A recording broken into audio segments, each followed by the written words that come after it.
significant other have just decided to go on a romantic adventure, you decided to pack a picnic and head to a beautiful and out-of-the-way park that overlooks the lake. It's the beginning of summer, the weather is warm, the sun is shining, it's quaint and peaceful. As you're enjoying the view and the food, you suddenly feel like someone is watching you. All of a sudden, a figure appears from behind a tree, and it's wearing a black costume with a symbol on it and a black hood covering the face. Before you can even react, the figure comes up to you and assaults both of you and ties you up. He then taunts you for a couple minutes and then stabs both of you and walks away. This is a horrifying situation, and it just so happens to be real. It's one of several gruesome scenes that haunted the San Francisco Bay Area in the late 1960s. According to Lance Christian Baines of the Vallejo Times-Herald, it's one of the only things we know about the man that committed murders was that he called himself Zodiac.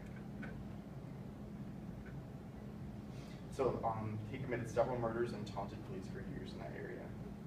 So let's take a look at the murder cases that are linked to Zodiac, the ways in which he tormented local police, and the evidence that gives suggestions as to whom he could have been.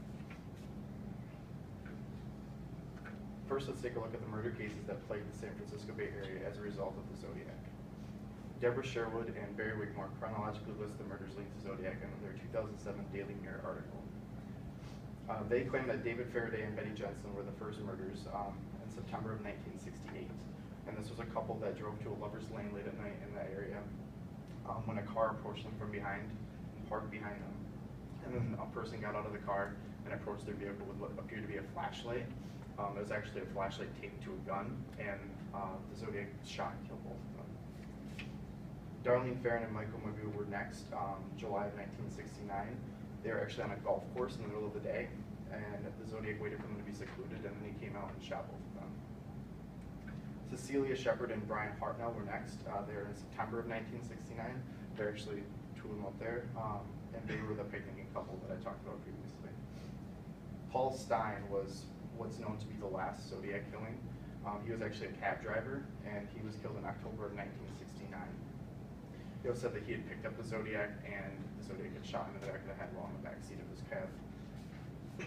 And he was one of the only murders that Zodiac committed that wasn't a couple. Usually he targeted couples. So now that we've examined the murders that Zodiac committed, let's take a look at the things he did to seek attention from police as well as the public. So he'd send letters to the Vallejo Times-Herald and the San Francisco Chronicle, and these letters would detail the crime scenes in gruesome detail. He wanted people to know that he was the one that committed these murders because he wanted the attention from it. He also would send a puzzle along with each letter that he claimed revealed his identity. To this day, no one's ever figured out what these puzzles say.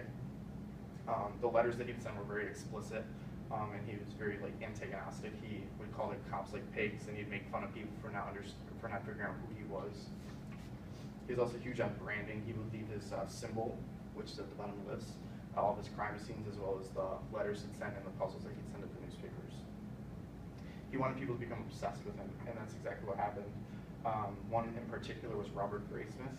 He was a cartoonist for the San Francisco Chronicle at the time, and he became obsessed with trying to solve these puzzles. Obsessions such as Graysmith's have led investigators close to pinpointing the person behind the killings. Paul Harris points out in a 2007 article from The Observer, there is one suspect that police were close to charging, however there was lack of evidence. Arthur Lee Allen was that person. He was considered to be a loner. He was kind of odd. He actually died of a heart attack in 1992, which means the Zodiac could be dead at this time. Graysmith actually went to Allen's house after his death and found bombs that were similar to ones that the Zodiac had described in a letter that he'd sent to the newspapers in the early 1970s. Could the Zodiac be someone that's currently in prison? According to a 2003 New York Post article by Jamie Schramm, the Zodiac could be William Metzner. He actually lived in the area at the time and is in prison for murders that were committed after the time in which the Zodiac was active. I guess he did contract killings after that. There's one more possibility, and that is someone that's not in prison and they are still alive. Newest evidence believes that a man that's currently living in a Northern California town is the Zodiac. And this is based on a letter that was postmarked in 1990 from that town. The man in question actually did reside in the Bay Area at the time of the killings as well. So despite these leads, nothing concrete has yet to come from this circumstantial evidence. The Zodiac Killer is a chilling reminder of the fear that swept through the San Francisco Bay Area in the late 1960s and 1970s.